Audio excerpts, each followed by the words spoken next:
बिस्मिल्लाहिर्रहमानिर्रहीम। अस्सलामु अलैकुम। Lecture number 9, complete residue system modem. Subject theory of numbers. 9th number lecture में हम CRS मॉड एम या complete residues system mod m modulo m ये discuss करेंगे। तो पहले चलते हैं स्टूडेंट्स इस डेफिनीशन की तरफ। इसमें कांग्रुएंस डेफिनीशन है, तो पहले डेफिनीशन लेते हैं हम congruence classes. We know that a congruence relation modulo m is an equivalence relation that is it satisfy reflexive symmetric transitive properties। ये थ्योरम हमने इससे पहले वीडियो में प्रूव किया था कि congruence relation is an equivalence relation and equivalence relation is that relation which satisfy reflexive, symmetric and transitive property. Here we define the partition of a set. Let A be a set and let A1, A2 up to AR are non-empty subsets of A such that their union A1 to AR gives set A, and any two disjoint and any two different sets, their intersection give no element is common. That is, AI intersection AJ is equal to empty set for I and j is 1, 2, 3 up to R and I is not equal to j. Then the set A1, A2 up to AR is called the partition of A, and the subsets A1 up to AR are called partitioning sets। ये concept समझाने के लिए मैंने यहाँ पे एक diagram दिया है कि अगर हमारे पास वेन डायग्राम में ये टोटल जो रेड लाइन है, एक रेक्टेंगल है, ये सेट ए है और इसे हम डिवाइड करें A1, A2, A3 up to AR में, तो इसमें अगर हम तमाम का यूनियन लेते हैं तो हमारे पास सेट ए आएगा, और अगर हम इनमें से किसी भी दो का इंटरसेक्शन लेते हैं तो इसमें कुछ भी कॉमन नहीं है। So AI intersection AJ is empty set. So the union give us A and the intersection mean AI and AJ, I runs from 1 to R, J runs from 1 to R, I is not equal to J. These are disjoint sets. Then this partitioning sets give the partition of A.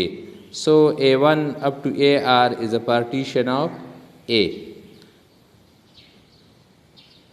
We also know that every equivalence relation is a set A determines a partition of the set A. Since congruence relation is in the set Z, that is an equivalence relation। Z set जो है integers है। यहाँ पे हम इस subject में जहाँ पर भी हमारे पास कोई वेरिएबल हो या कांस्टेंट या आर्बिट्ररी कांस्टेंट हो, हम सब इंटीजर्स लेते हैं। So it's partitions the set Z into a disjoint classes. These classes are called the congruence classes। अगर हम इस पे मैं अभी एक एग्ज़ाम्पल लूँगा। अगर हम मॉड m की जगह पे 4 लेते हैं या 5 लेते हैं या 6 लेते हैं, तो हमारे पास डिफरेंट क्लासेस आएंगे जो कि इंटीजर्स का पार्टीशन करेगा। क्लासेस अगर हमारे पास मोड 4 है तो C0, C1, C2 और C4 तक हमारे पास क्लासेस बनेंगे जो कि Z के लिए पार्टीशन करेंगे, और Z अगर हम किसी भी दो क्लासेस का इंटरसेक्शन लेंगे तो वो हमारे पास एम्प्टी सेट आएगा, मीन दीज आर डिसजॉइंट्स होंगे। सो इन modulo M each class will consist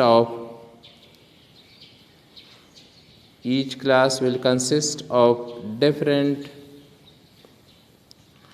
all those integers which are congruent mod M।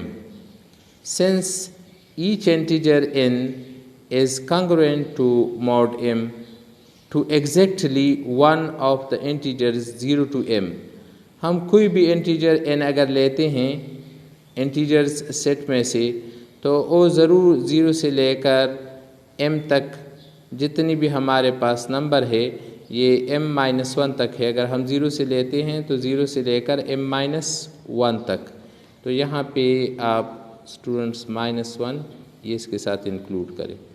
तो ये हमारे पास 0 से लेकर m-1 तक।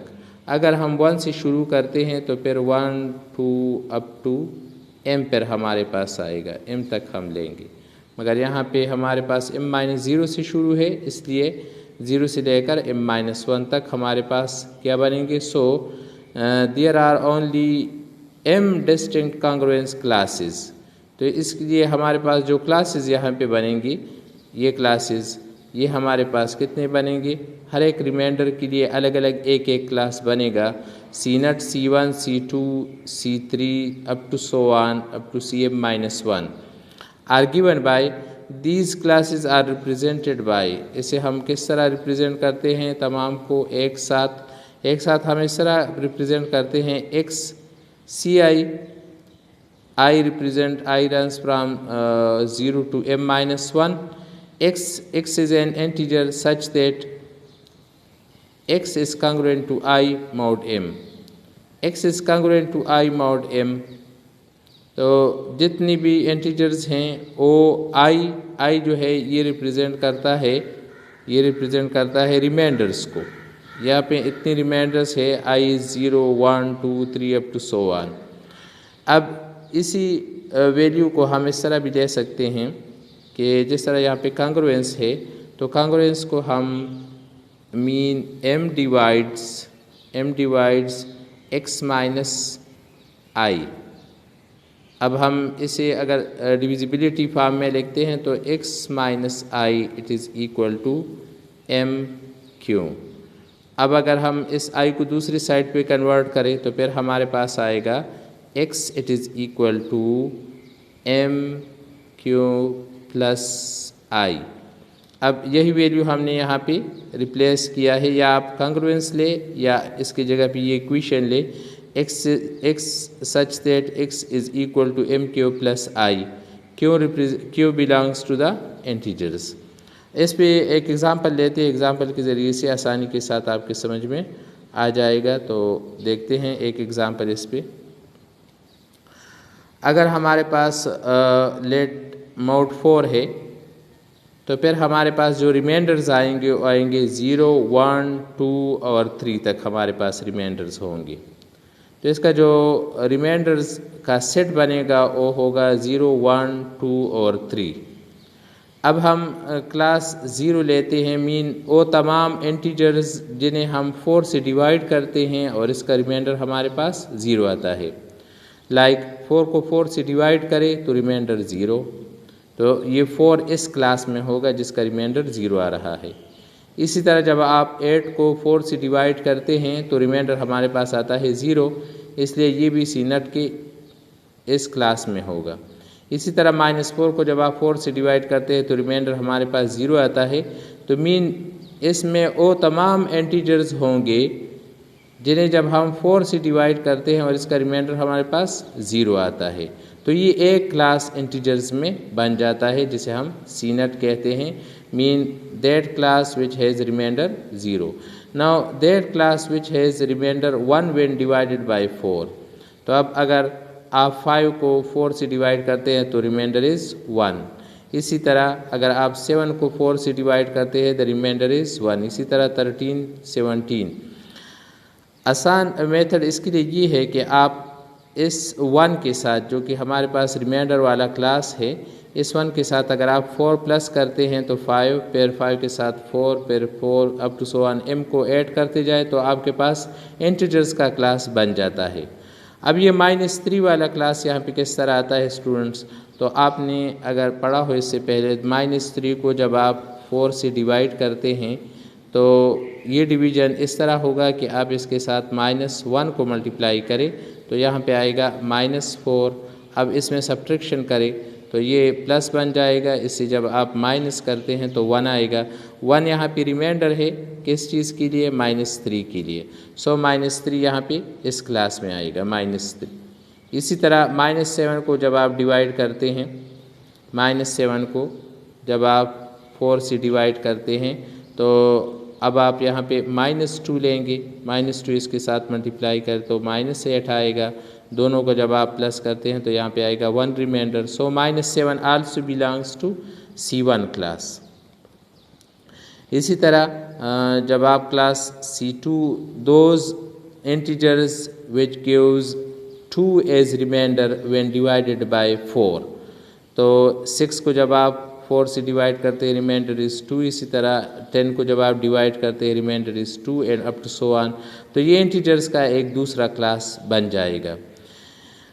आसानी के साथ याद करने का मेथड ये है कि ये 2 है, इसके साथ आप 4 को प्लस करते जाएं। इसी तरह इस साइड पे आप इसके साथ -4 प्लस करते जाएं तो ये एक क्लास बन जाएगा। C3 class, that class which has remainder 3 when divided by 4। तो 3 तो ऑलरेडी 4 से कम है, ये इसमें आएगा। अब इसके बाद जो है 7 आता है। 7 को जब आप 4 से डिवाइड करते हैं रिमाइंडर इज़ 3। 11 को जब आप 4 से डिवाइड करते हैं remainder is 3 and up to so on. इसी तरह अब आप इस 3 के साथ -4 को जब ऐड करते हैं तो -1, -1 के साथ जब आप -4 को ऐड करते हैं -5, -9 अप टू सो ऑन। तो ये हमारे पास C3 क्लास बन गया। अब स्टूडेंट्स हमारे पास अगर मोड 4 है तो 0, 1, 2 और 3 ये हमारे पास रिमाइंडर्स होंगे। इसलिए हमारे पास फिर क्लासेस, नंबर ऑफ क्लासेस कितने बनेंगे, 4 क्लासेस बनेंगे, C0, C1, C2 और C3, जो कि हमारे पास डिसजॉइंट्स हैं। और इसमें इन तमाम का जब आप हम यूनियन लेते हैं तो यूनियन से हमारे पास आएगा यहाँ पे टोटल इंटीजर्स सेट, और जब इंटरसेक्शन लेंगे तो हमारे पास आएगा एम्प्टी सेट, क्योंकि ये हर क्लास जो है अलग अलग एक रिमाइंडर के लिए आ रहा है जो कि एक दूसरे से बिल्कुल मुख्तलिफ हैं। सो इनका इंटरसेक्शन 0 होगा किसी भी दो का, और इन तमाम का यूनियन जो है वो सेट Z की इक्वल होगा। सो C0, C1, C2 and C4 it gives the partition of integers. ये समझाने के लिए मैंने यहाँ पे एक डायग्राम दिया है कि Z is a set of integers, जो हमने यहाँ पे वेन डायग्राम में दिया है। इसी तरह हमने C0, C1, C2, C3 और C4 में से डिवाइड किया है मोड 5 के लिए। एग्जाम्पल मैंने लिया है मोड 4 पे, और यहाँ पे डायग्राम मैंने बनाया है मोड 5 के लिए। C0, C1, C2, C3 और C4 हमारे पास CRS मोड 5 है। CRS में आगे समझाऊंगा कि CRS का क्या मतलब है, complete residue system of incongruent elements. So C0, C1, C2 जब इन तमाम का हम यूनियन लेते हैं तो हमारे पास आएगा इससे सेट Z, और किसी भी दो का जब हम इंटरसेक्शन लेंगे यार I is not equal to J तो हमारे पास आएगा empty set. So C0, C1 up to C4 partition of Z and these are partitioning sets. तो हमारे पास ये रेजिड्यू क्लासेस बनते हैं। आगे मैं अब इसका डेफिनेशन दूंगा कि हमारे पास रेजिड्यू क्लासेस किस तरह है। यहाँ पे मैंने लिया है मोड 5, तो इसलिए ये हमारे पास 5 आ रहे हैं, और एग्जांपल में मैंने यहाँ पे दिया है मोड 4, तो इसमें हमारे पास 4 क्लासेस आ रहे हैं। तो हमारे पास ये जो है पार्टीशन बना रहा है, जितनी भी क्लासेस आती हैं वो इंटीजर्स का पार्टीशन बनाएंगे।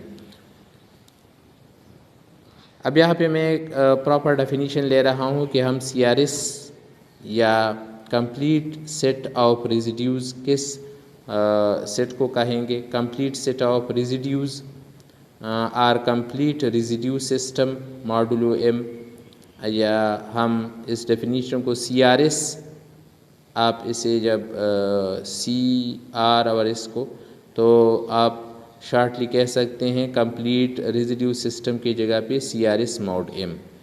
Late xi be an arbitrary element of the congruence classes Ci में से कोई आर्बिट्ररी एलिमेंट आप xi लेते हैं for I runs from 0 to up to so on.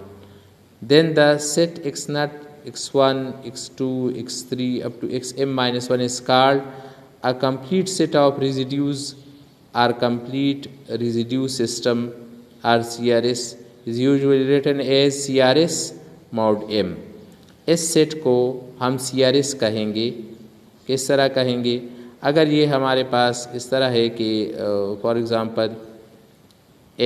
Example we have in about m is equal to 4, तो -3 -4 -3 -2 -1 ये complete set of residues हैं। किस तरह?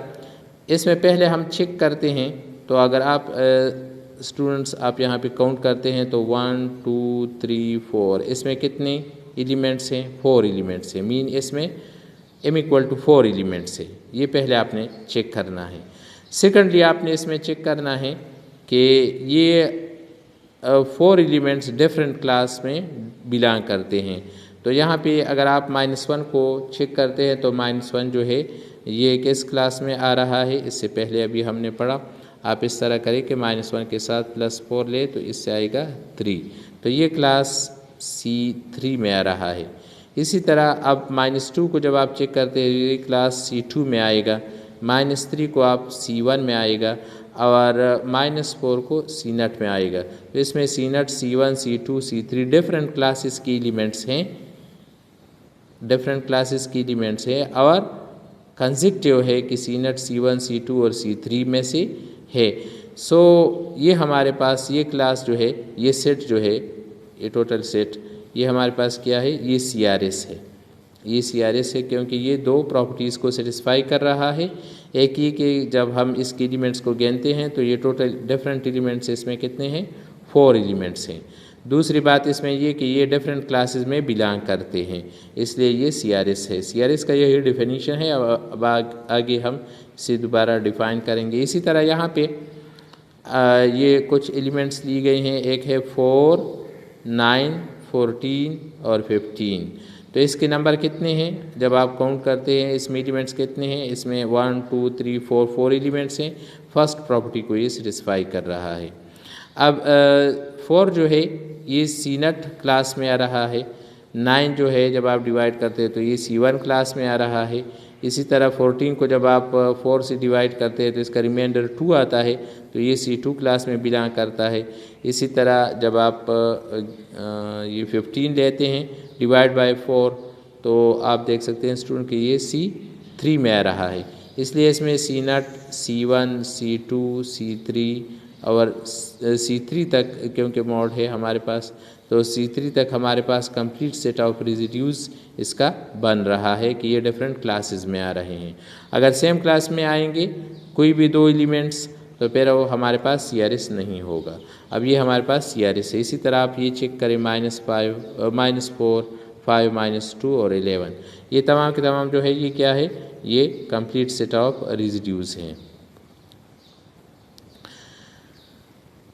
Are complete set of residues mod 4. Similarly the set 0, 1, 2, 3 और 4 जिस तरह हमारे पास reminders आते हैं mod 5 के लिए, इसी तरह 15 -7 3 -3, इसी तरह -2 -1 0 1 और 2 are the complete set of residues mod 5। ये mod 4 के लिए इसके 4 एलिमेंट्स हैं और यहाँ पे 5 एलिमेंट्स हैं, तो ये complete set of residues mod 5 है।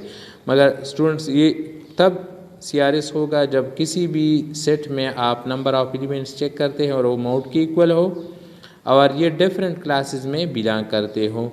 अगर हमारे पास 5 है तो C0, C1, C2, C3 और C3 और C4 में आने चाहिए।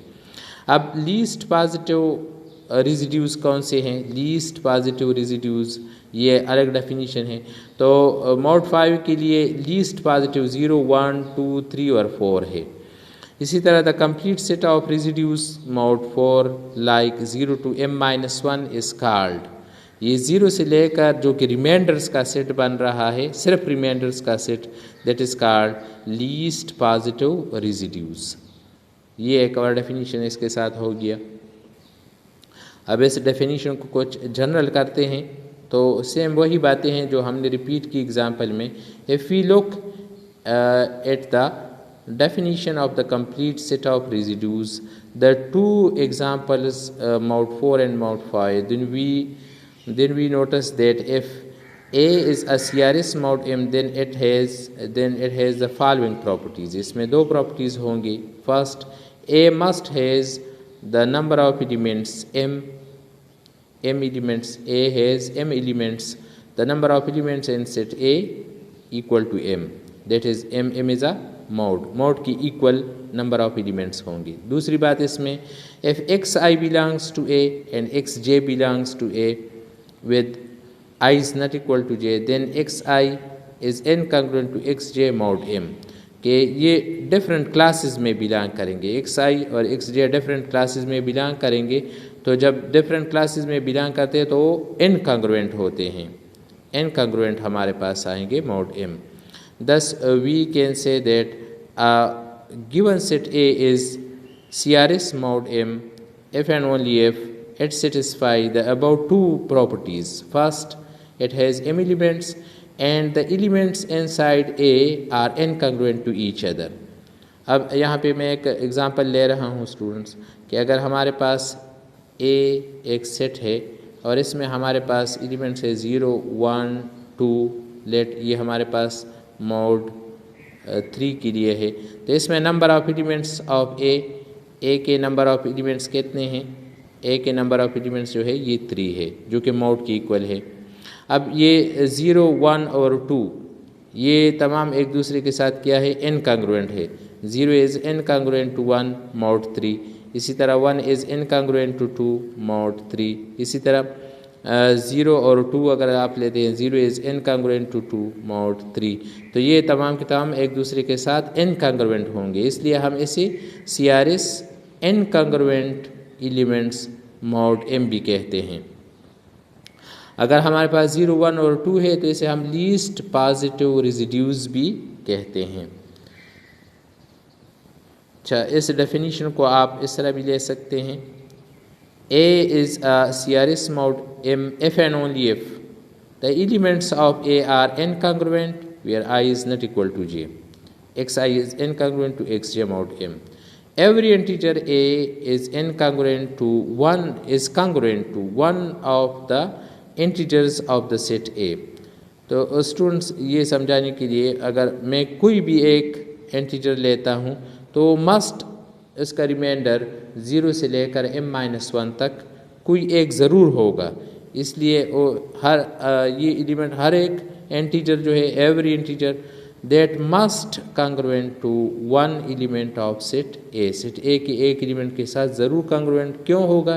क्योंकि इसका रिमाइंडर जब डिवीजन बाय m करेंगे तो हमारे पास सेट ए में से ज़रूर एक एलिमेंट आएगा.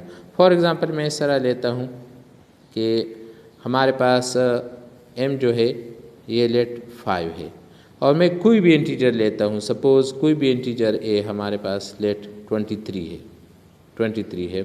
तो इसका जो हमारे पास रेजिड्यू क्लास बनेगा वो हमारे पास क्या है? रेजिड्यू क्लास हमारे पास है 0, 1, 2, 3 और 4. ये रेजिड्यू क्लास है इसका.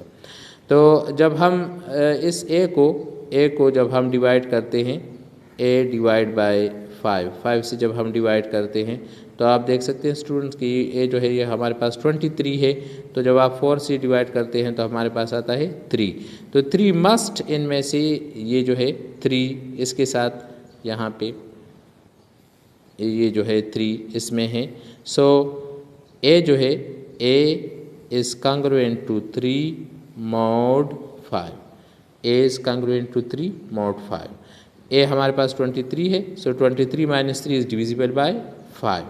तो आप इस तरह ले सकते हैं कि a इज़ इक्वल टू 23 है.